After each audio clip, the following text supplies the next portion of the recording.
Bismillahirrahmanirrahim. Assalamualaikum warahmatullahi wabarakatuh. Waalaikumsalam Waalaikumsalam warahmatullahi warahmatullahi wabarakatuh. wabarakatuh. Alhamdulillah rabbil alamin wa bihi nasta'in ala umurid dunya waddin wa wassalatu wassalamu ala asyrafil anbiya'i wal mursalin wa ala alihi wa ashabi ajmain. Naftar darsana fi hadhihi lailatis sa'idah bi qiraati suratul Fatihah. A'udzu billahi minasyaitonir rajim. Bismillahirrahmanirrahim. Alhamdulillahirabbil alamin arrahmanirrahim maliki yaumiddin. Iyyaka na'budu wa iyyaka nasta'in. Ihdinas siratal mustaqim siratal ladzina an'amta 'alaihim ghairil maghdubi 'alaihim waladdallin. Amin.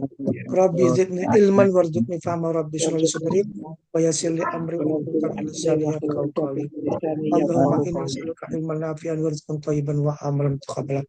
Allahumma faqihna fid din wa 'allimna ta'wil. Allahumma anfa'na bima 'allamtana wa 'allimna bima yanfa'una wa zidna ilman bi rahmatika ya. Alhamdulillah pada hari Kamis ya, masuk malam Jumat, subhanallah, pas banget ya. Kita sudah masuk hari Jumat ya. Jadi disunahkan kita membaca surat Al-Kahfi. Nah, mungkin ya sebentar.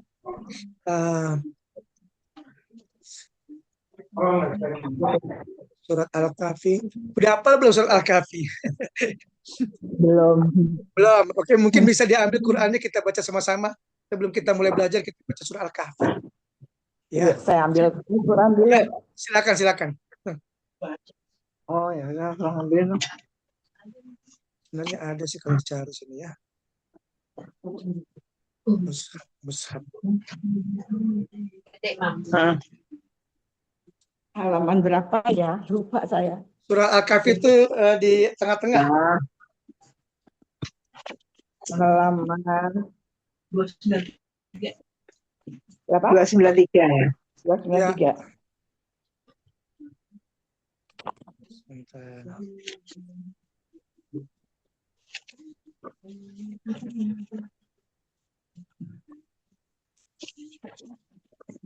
Sudah dapat? Sudah. Oke, ya mulai ya. Baik. A'udzu billahi minasyaitonir rajim. Ayo sama-sama. A'udzu billahi minasyaitonir rajim. Baik, sama-sama lagi. Bismillahirrahmanirrahim. Alhamdulillahilladzi anzala ala abdihil kitaba lam yaj'al lahu wajah. Bagus. Qayyiman liyunzira ba'san syadidan wa yubashshiral mu'minin wa yubashshiral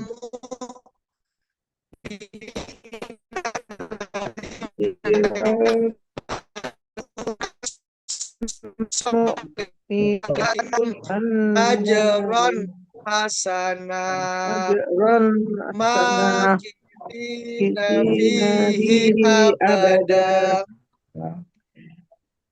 wa yundirul ladzina qalu walada ma lahum bihi min ilmin wala li abaihim kaburat kalimatan takhruju min afwahihim yaquluna illa kadziba fala'allaka baqi'un nafsaka ala atharihim illam yu'minu bihadzal hadisi asafa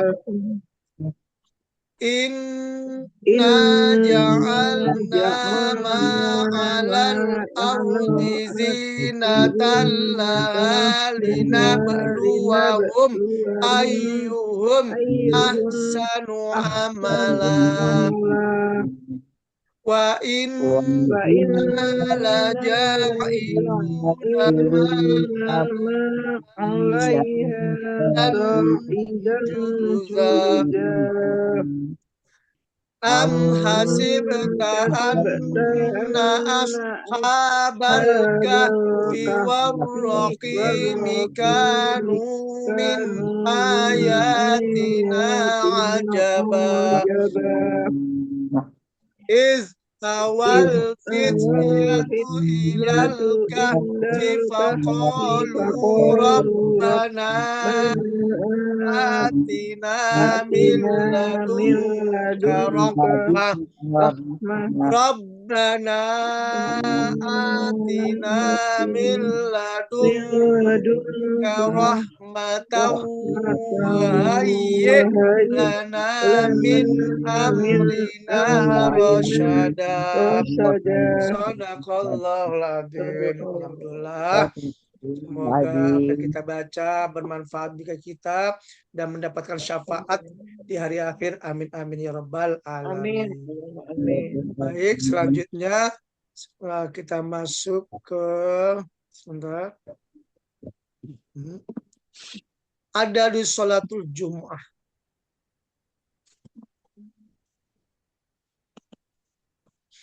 Sudah terbuka ya.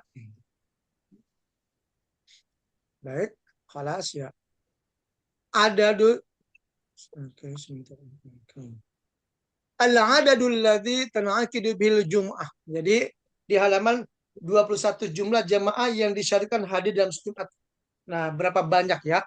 La khilafu bainal ulama fi annal jama'ata syartun min syurutis syatul jumu'ah. Jadi tidak ada perdebatan di sini antara ulama bahwasanya sholat jamaat itu ada syarat. Nah, kita lihat tidak ada perselisihan di antara ulama bahwa berjamaah adalah salah satu syarat sahnya sholat Jumat berdasarkan hadis. Al jumu'atu haqqun wajibun ala kulli muslimin fi jamaah. Sholat Jumat itu wajib atas setiap muslim dengan berjamaah. Nah, sekarang pertanyaannya berapa jumlahnya? Ya, berapa? Meski demikian, mereka berselisih dengan jumlahnya. Memang tidak ada perselisihan terkait hukum. Untuk hukum, memang hukumnya wajib. Tapi bagaimana dengan jumlah? Nah, apakah dengan cukup 2 orang, 3 orang? Nah, mengenai jumlah anggota jamaah yang menghadiri sholat Jumat tersebut hingga dapat dikatakan sah, mengenai hal ini ada 15 pendapat. Ada 15 pendapat. Sebagaimana disebutkan oleh Al-Hafiz Ibnu Hajar dalam Fathul Bari. Adapun pendapat yang kuat bahwa sholat Jumat itu sah sekalipun hanya dilakukan oleh 2 orang atau lebih. Nah ya, ini kata Al-Hafiz Ibnu Hajar. Al-ithnani fama fauqahuma jamaah. 2 orang atau lebih itu sudah dianggap berjamaah. Ya, jumlah berapa jamaah ya untuk sholat Jumat. Asy-Syaukani berkata, menurut ijma ulama, sholat lainnya selain sholat Jumat sudah dianggap berjamaah dengan diikuti oleh 2 orang saja. Sholat Jumat termasuk dalam sholat itu. Karena itu sholat Jumat tidak dapat dikatakan mempunyai ketentuan tersendiri dan berbeda dengan menyalahi sholat yang lainnya kecuali bila ada dalil atau keterangan. Mengenai jumlah jamaah dalam sholat Jumat ini, tidak ada keterangan yang mengharuskan lebih dari lainnya. Nah, ada yang mengatakan bebas. Tapi tunggu ya, ini banyak pendapat-pendapat ya. Abdul Haq berkata, tidak ada keterangan dari hadis yang menyebutkan jumlah pengikutnya. Dalam hadis tidak disebutkan berapa jumlahnya, yang berapa syarat-syaratnya sholat Jumat itu. As-Suyuti juga mengatakan bahwa mengenai jumlahnya orang dalam jamaah tidak dijumpai keterangannya dalam satu hadis. Di antara ulama yang berpendapat seperti ini At-Tabari, Dawud, Nakhai, dan Ibnu Hazm di halaman 22. Nah, ini tempat. Nah, tadi ya, sekarang kita coba bicara terkait dengan jumlah. Mayoritas kalau Syafi'i itu minimal 40 ya jamaah. Makanya kalau di Indonesia itu ada musola, itu kan musola kan tidak bisa digunakan untuk sholat Jumat, ya kan? Karena harus masjid. Khawatir kalau musola tidak mencukupi jumlahnya.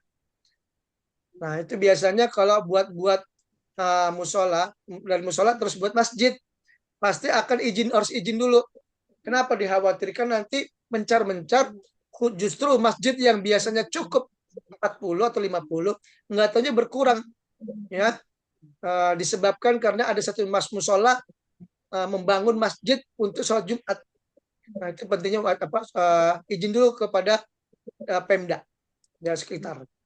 Nah, kalau misalnya masjid itu banyak, misalnya di dekat sekolah ada masjid, itu saya perhatikan kalau di sekolah JIS itu kan anak-anak sekolah di Puribeta, kadang-kadang Albayan, ya, kebanyakan di Puribeta. Nah, itu kan ada musola dekat sekolah kan di ujung. Nah, itu tidak bisa digunakan untuk sholat Jumat. Kenapa? Karena penduduk situ banyak yang kerja, ya kan? Khawatir tidak mencukupi. Tapi kalau misalnya ada anak-anak sebenarnya mencukupi. Tapi dikhawatirkan kalau anak-anak libur bagaimana, ya kan? Kalau sekolah libur kan otomatis sepi. Ya, itu ya. Ada saya perhatikan masjid dekat sebelum Al-Bayan, sebelumnya belum digunakan untuk sholat Jumat. Ada itu dekat situ sebelum sholat Al-Bayan itu ada sebelah kiri. Nah, sekarang udah dipakai buat sholat Jumat.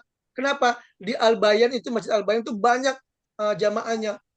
Nah, ternyata dia membuat bangun masjid, ternyata cukup. Nah, Al-Bayan cukup, dan masjid yang baru yang digunakan untuk sholat Jumat juga cukup. Itu diperbolehkan. Ya, itu ya. Jadi tetap 40. Tapi kalau di sini tidak menyebutkan berapa, tapi di sini menyatakan bebas. Tapi kalau Syafi'i ya tetap 40. Nah, selanjutnya tempat pelaksanaan sholat Jumat. Sholat Jumat boleh dilakukan di tengah kota, di desa, perkampungan, dalam masjid, dalam gedung. Boleh dalam gedung, boleh. Ya, kalau masjid tinggal, tapi harus bersih. Atau di tempat lapang yang terdapat di kelilingnya. Sebagaimana diperbolehkannya pelaksanaan sholat Jumat di tempat-tempat yang lain. Umar radhiyallahu anhu pernah mengirim surat kepada penduduk Bahrain yang isinya, lakukanlah sholat Jumat di tempat mana saja kalian berada. Hadis ini menunjukkan bahwa sholat Jumat boleh dilaksanakan di tengah kota atau desa, boleh bebas. Ya. Ibnu Abbas berkata, sholat Jumat yang pertama dilakukan dalam Islam adalah sholat Jumat yang dilaksanakan di masjid Nabi Muhammad SAW, yaitu di Madinah. Yaitu sholat Jumat dilaksanakan di Juwasi, salah satu desa yang terdapat di daerah Bahrain. Nah, dulu Nabi Muhammad itu sholat Jumatnya di Juwasi. Al-Lais bin Sa'ad meriwayatkan bahwa penduduk Mesir dan pesisirnya mendirikan sholat Jumat di tempat masing-masing atas perintah Khalifah Umar dan Utsman. Sedangkan di sana banyak pula terdapat para sahabat Nabi Muhammad. Menurut riwayat Umar, ia melihat penduduk Mesir dan daerah-daerah sekitar mata air yang terletak di antara kota Makkah dan Madinah mendirikan sholat Jumat di tempat mereka masing-masing, dan Umar tidak menegurnya. Boleh. Nah, ini mengenai tempat. Kalau misalnya ini kan tempatnya kan di sini kan bebas. Tapi kalau bisa sih jangan terlalu dikhawatirkan kalau terlalu banyak mencar.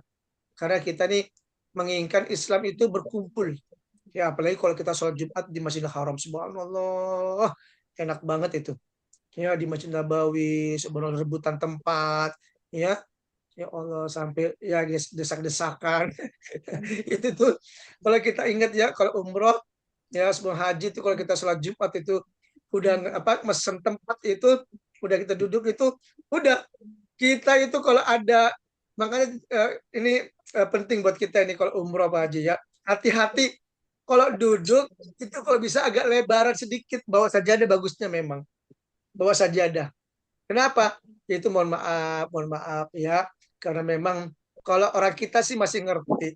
Tapi kalau orang di luar kita, misalnya orang luar, itu ngelihat ada tempat kosong sedikit kecil aja, diambil sama dia. Dia minta geser dikit. Udah, kalau semakin digeser sempit, kita duduknya juga nggak nyaman, cuma paling bisa berdiri aja, ketika kita sholat juga duduknya nggak nyaman ya. Nah itu penting banget itu subhanallah, itu kalau sholat Jumat itu subhanallah, itu bener-bener itu seperti laut ya, lautan manusia tuh ya. Makanya kalau dimasuk itu udah harus pagi-pagi, jam 10 paling depan, dan ini cari yang adem udah, tapi harus siap-siap. Nah, wudhunya hati-hati. Memang sekarang kan ada sekarang kita bawa semprotan ya, bisa wudhu pakai semprotan boleh. Kalau misalnya kita lagi batal ya, nah, siap-siap misalnya kalau lagi batal lah, bawa semprotan. Wudhu pakai semprotan boleh, yang penting pas. Nah, hati-hati yang apa, boleh rukun-rukunnya aja, nggak harus semuanya. Ya, karena kita mendarurat, nggak mungkin kita keluar lagi ya, bisa diambil orang gitu ya, kalau tempat walaupun ada sajadahnya, karena memang mohon maaf orang ya, kita tuh Pak, orang-orang mohon maaf ya, khususnya kalau orang-orang luar itu ya, ada itu orang namanya Bengali atau Bengali. Bengali itu kalau kita kan disebut Asia, kalau Bengali itu orang Pakistan, Bangladesh, India, orang-orang itulah, itu cuek itu. Bener, sampai lift aja kalau kita satu hotel misalnya nih, kita ngantri nih, itu udah langsung dia ke depan, udah nyampe ke depan aja, cuek banget. Nah ya itu kita ya namanya kita umroh haji itu harus sabar kuncinya, memang kan beda-beda karakter ya, beda-beda ya, sopan santunnya beda ya, gitulah. Kita harus sabar, nggak selamanya kita ini benar ya. Bisa jadi buat dia benar, main seruduk-seruduk tanpa antri buat mereka benar. Istilahnya mungkin buat mereka harus duluan gitu kan. Nah kalau kita kan enggak. Nah itu harus harus tahu cara-caranya itu. Kalau ngantri di lift itu betul-betul harus depan lift pas itu. Jangan sampai kita di jauh dari lift. Kalau ngantri jauh lift, dia udah depan kita, udah tiba-tiba langsung datang aja. Iya ya. Nah itu kita harus belajar cara-cara umroh gimana, haji. Belanja-belanja juga harus hati-hati ya. Hati-hati semuanya, serba hati-hati. Yang namanya manusia, walau alam bisawab ya. Yang namanya ini juga, ya gitulah. Kalau saya sih udah pengalaman ya, karena saya udah pernah 4 bulan di Arab ya. Jadi tahu betul seperti apa orang-orang ini ya. Jadi ya gitulah. Ya mudah-mudahan kita aman aja di sana kalau umroh haji ya. Baik, selanjutnya, nah, beberapa syarat sholat Jumat yang ditetapkan ulama fikih telah dijelaskan pada pembahasan terdahulu, bahwa syarat wajib sholat Jumat adalah lelaki pasti ya, merdeka, sehat, mukim, dan tidak berhalangan membolehkannya menghindari sholat Jumat. Dan penjelasan terdahulu diterangkan bahwa berjamaah adalah syarat sahnya sholat Jumat. Inilah ketentuan yang terang. Nah ini sudah dibahas ya tentang terkait hukum. Langsung saja kita masuk ke khutbah Jumat halaman 26. Ya mohon maaf, ini sudah kalau tentang hukum sholat Jumat sudah masuk. Nah khutbah Jumat ini mohon maaf ya, ini banyak apa sebenarnya laki-laki, tapi alhamdulillah budak-budak belajar jadi setidaknya tahu, ngerti ya. Alhamdulillah. Hukum khutbah Jumat. Jumhur ulama berpendapat bahwa khutbah sholat Jumat itu hukumnya wajib. Wajib ada khutbahnya. Kalau sholat Jumat nggak ada khutbahnya, nggak sah. Pendapat mewajibnya sholat Jumat ini mereka sandarkan kepada hadis-hadis sahih. Yang pertama, sholatlah kalian sebagaimana kalian melihat tata sholatku, tuh kata Rasulullah. Ya. Yang kedua, wahai orang yang beriman, apabila telah diseru untuk melaksanakan sholat Jumat, maka segera kamu mengingat Allah.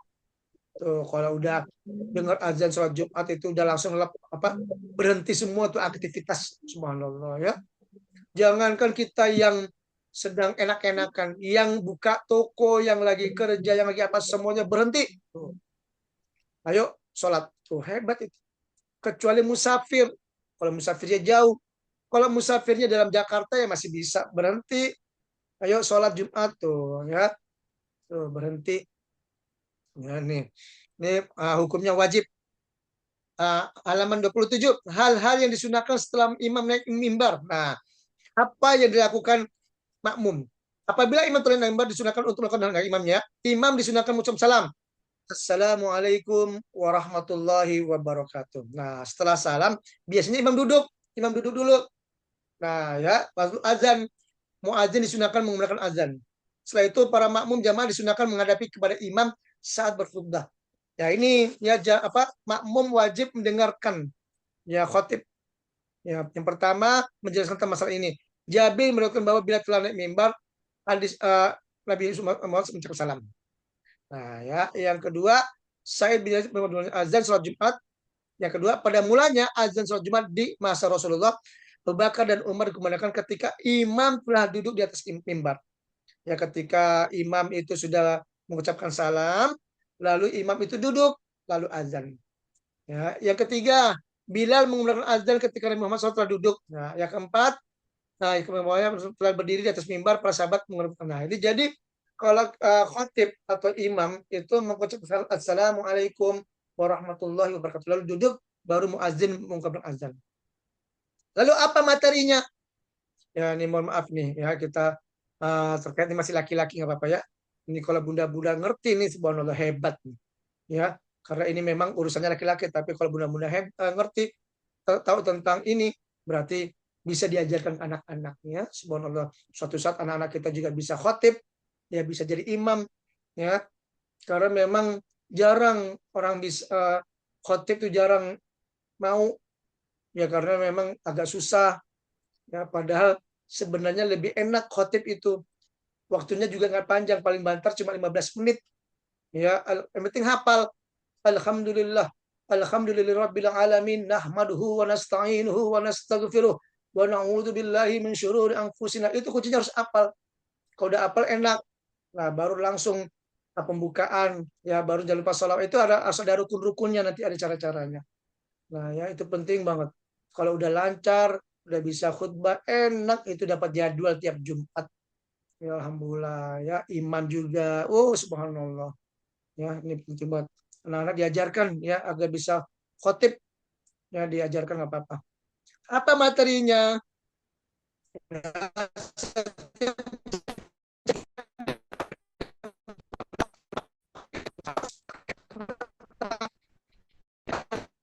Alladzi arsala rasulahu bil huda wa dinil haq. Banyak. Alhamdulillah. Alhamdulillah hamdan katsiran kama amar. Alhamdulillah. Alhamdulillahladzi anzala sakinata fi qulubil mu'minin. Nah, banyak banget ya. Dan Rasul yang kedua, al khutbah lati laysa fiha syahadah. Nah, wajib ada syahadat juga setelah alhamdulillah ya, wassalatu wassalamu ala asyrafil anbiya asyhadu an la ilaha illallah wahdahu la syarikalah wa asyhadu anna muhammadan abduhu wa rasuluh. Nah, itu ada cara-cara yang di sini diajarkan di halaman 30. Tuh, ada tuh. Alhamdulillah. Alhamdulillah nasta'inuhu wa nastaghfiruh wa na'udzu billahi min syururi anfusina may yahdihillahu fala mudilla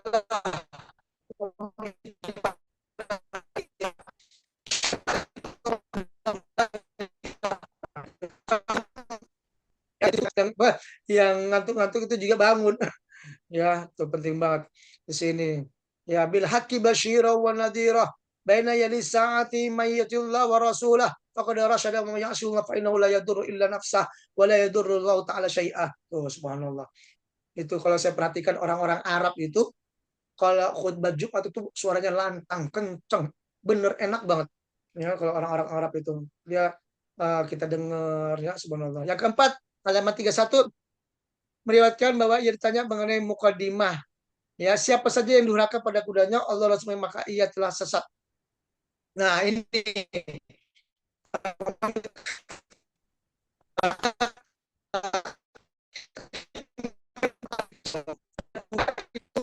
yang ketiga adalah syahadat. Nah, yang keempat adalah tadi harus mengucapkan terkait mengingatkan. Ya usikum wa nafsi bitaqwallah faqad fadal muttaqun. Qala Allah Ta'ala fil Qur'anil Karim, a'udzu billahi minasyaitonir rajim. Bismillahirrahmanirrahim. Ya ayyuhalladzina amanu taqullaha haqqa tuqatih wa la tamutunna illa wa antum muslimun. Nah, itu mengingatkan kepada para jemaah untuk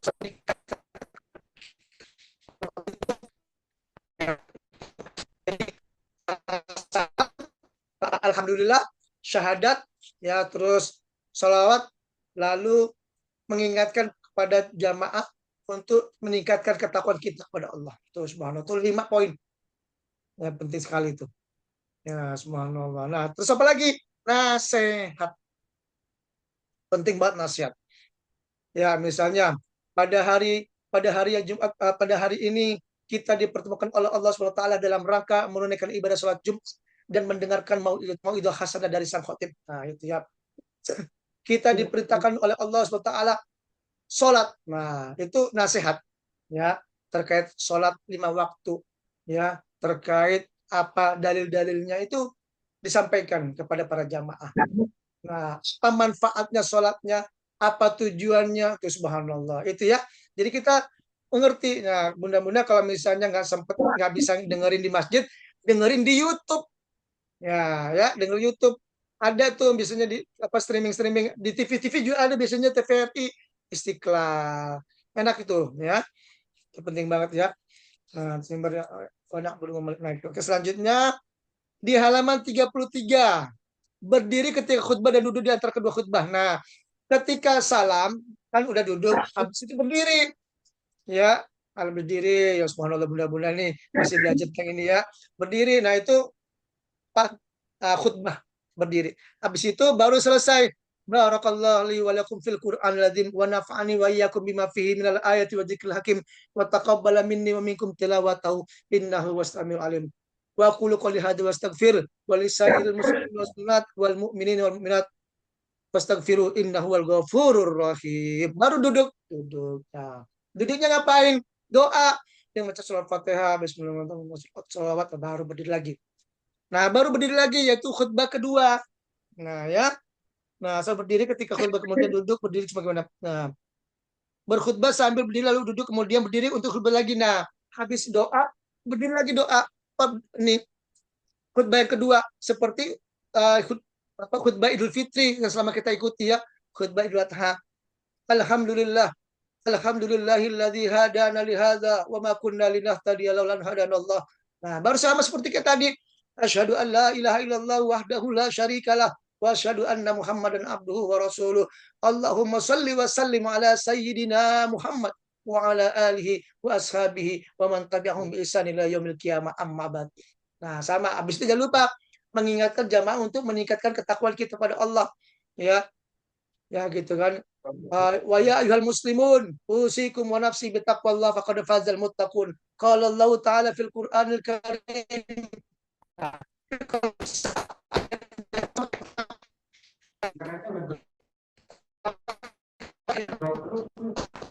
Qulu qawlan sadida yuslih lakum a'malakum wa yaghfir lakum dzunubakum wa may yuti'illah wa rasulahu faqad faza fawzan 'azima. Nah, itu gimana biar kita cepat hafal? Itu diulang-ulang. Latihan terus, latihan terus. Tapi kalau udah terbiasa kita mengisi khutbah Jumat, insya Allah nggak bakal lupa. Enak. Karena itu poinnya, rukun-rukunnya di situ. 5 poin itu nggak boleh lupa. Tinggal ngasih nasihat. Nasihat juga nggak usah lama-lama, cukup 5 menit, 10 menit cukup. Ya, karena memang kenapa? Karena jamaah juga kerja ya. Ada yang kerja, ada yang ngantuk, ada yang ya begitu. Cukup tuh, karena kan memang poinnya itu 5 rukun itu ya tadi. Nah, baru selesai.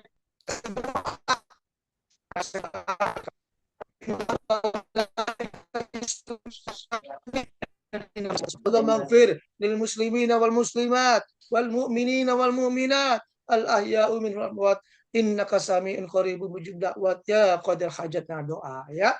Doa baru selesai. Ibadallah innallaha ya'muru bil adli wal ihsan wa ita'idzil qurba wa yanha 'anil fahsya'i wal munkar wal baghi ya'izukum la'allakum tadhakkarun wadhkurullaha alladzi yadhkurukum washkuru 'ala ni'matihi yazidkum wa la dzikrullahi akbar. Aqimus shalah. Nah, selesai baru qomat. Allahu akbar, Allahu akbar. Nah, baru salat. Ya, itu intinya kalau kita belajar terkait khutbah Jumat. Oh, ya.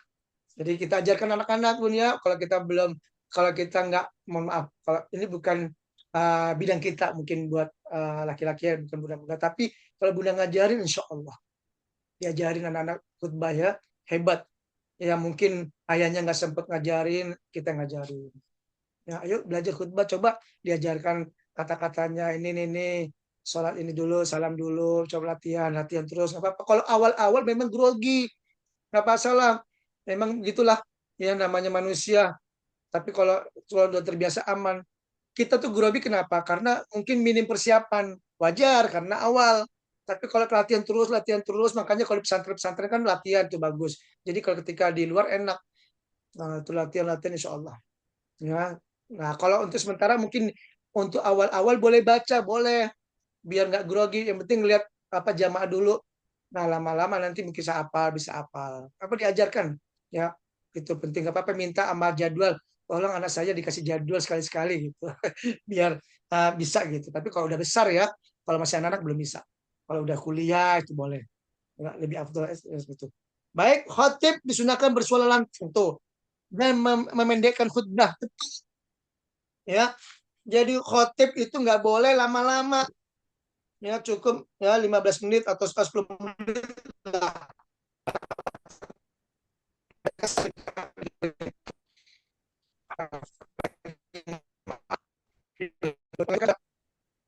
Ya butuh ya yang nggak usah lama-lama cukup 10 menit. Tapi yang keras tadi lantang. Jangan pelan-pelan. Alhamdulillah, Alhamdulillah. Ya, ngantuk semua tidur semua itu. Kalau begitu ya harus keras.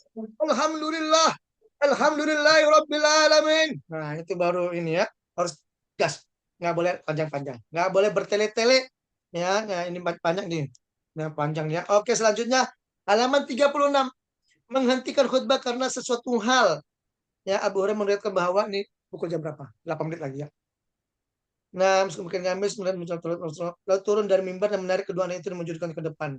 Nah, ini terkait dengan adab-adab ya, adab-adab terkait kalau misalnya khotib berkhutbah, hati-hati jamaah jangan sembarangan masuk-masuk itu ya. Haram berbicara ketika khotib berkhutbah. Nah, tuh tidak diperbolehkan ngobrol ketika khotib berkhutbah. Ya, itu haram hukumnya. Nah, makanya jangankan ngobrol. Ketika ada yang ngobrol aja kita nyuruh diam, diam, diam. Itu nggak boleh. Karena memang khusyuk. Nah, itu yang susahnya kalau misalnya ada anak kecil, yang anak kecil rame itu nggak bisa, udah nggak bisa negor kita, gitu kan. Paling kita liatin aja, diliatin aja, diplototin, diplototin. Ya, ya karena memang nggak bisa ini, kita nggak bisa ngomong. Itu pernah saya pernah dengar khotib marah dia, ya Allah. Khotib pernah marah. Anak-anak kan sholat apa maksudnya berisik gitu kan, marah dia. Diam kalian. Ini kalian wajib dengerin khotib, nggak boleh ngobrol, nggak boleh diam. Teriak marah-marah. Itu sebenarnya khotib nggak boleh ngomong. Jangan kan khotib, jamaah aja nggak boleh ngomong, apalagi khotib ya. Tidak diperkenankan khotib menegur ya. Karena fokus khutbah aja. Karena kenapa? Ibarat kita seperti sholat. Sholat Jumat 2 rakaat. Ya, sholat duhur 4 rakaat. Berarti 2 rakaatnya diganti dengan khutbah. Ya, subhanallah. Nih. Nah, halaman 40. Mendapatkan 1 rakaat sholat Jumat atau kurang. Nah, kalau misalnya dapat 1 rakaat, nah jangan lupa dibayar masbuk. Ya, sholat dalam kondisi sangat ramai, saling berdesakan. Nah, halaman 41. Nih, kali baru kita bicarakan. Nih ya. Sholat dalam kondisi sangat ramai. Ketika umroh, haji itu ramai banget, berdesak-desakan. Apa yang dilakukan? Apa yang kita lakukan?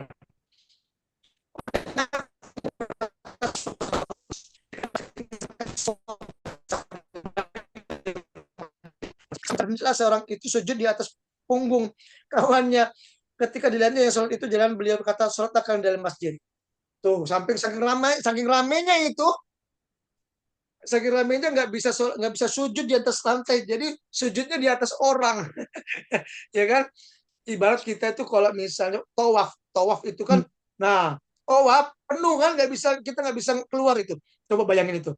Waduh, udah penuh nggak bisa ngapa-ngapain. Coba susah itu, ya. Kalau udah begitu, nah ini harus hati-hati ya.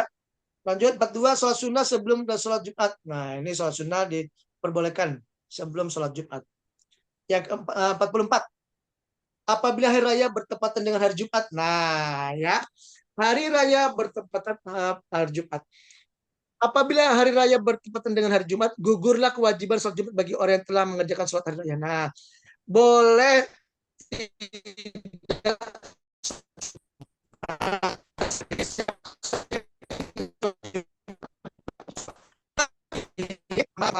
jangan dijadikan mentang-mentang udah sholat Idul Fitri misalnya nih nggak usah udah sholat tidak bisa begitu. Lu ngapain coba? Sayang mendingan sholat Jumat nggak apa-apa ya. Ya karena kan kita mau ngapain lagi sih? Emang kita mau ini kecuali kalau musafir, kalau ngapa? Ya kita kan masih masih dekat-dekat masjid, ya kan? Apakah masih kita ngobrol? Ya kan enggak. Nah, kita tetap sholat Jumat ya. Kalau tetap itu kalau menurut saya tetap sholat Jumat. Nggak harus, walaupun itu sifatnya hukumnya gugur boleh.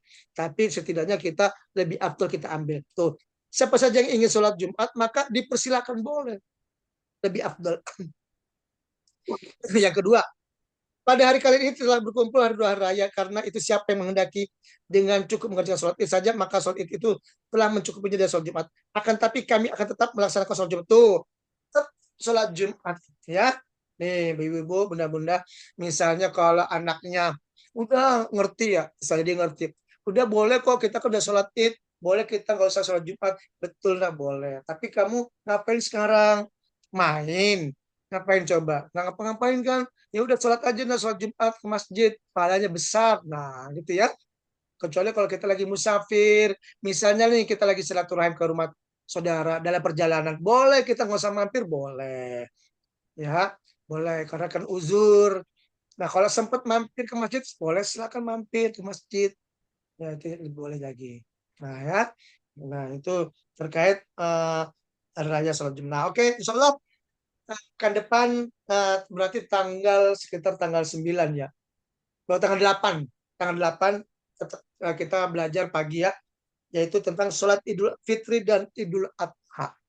Dan mohon maaf ya, karena saya besok subuh harus berangkat, jadi saya besok subuh saya berangkat pulang hari Minggu, jadi nggak sempat nggak sempat belajar. Tapi alhamdulillah kita ganti harinya, waktunya. Alhamdulillah kita ada kesempatan, subhanallah ya Om Malazio, ya sebenarnya Om Retna dan juga Bunda Saja yang belum bisa bergabung.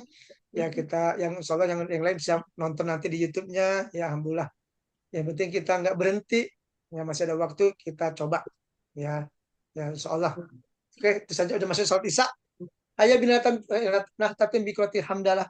Alhamdulillahirabbil alamin. Alhamdulillah. Doa kafaratul majlis subhanakallahumma wa bihamdika Bismillah, asyhadu an la wabika, ilaha asyhadu illa an anta la ilaha astaghfiruka wa atubu ilaik. illallah. Jazakumullahu khairan katsiran wa minkum. Assalamualaikum warahmatullahi wabarakatuh. Waalaikumsalam warahmatullahi wabarakatuh. Jazakallahu khairan Syukran, katsiran alhamdulillah. Ustaz. Diamanilah besok Amin, berangkat. amin. Amin, syukran. Selamat jalan, Ustaz. Ya.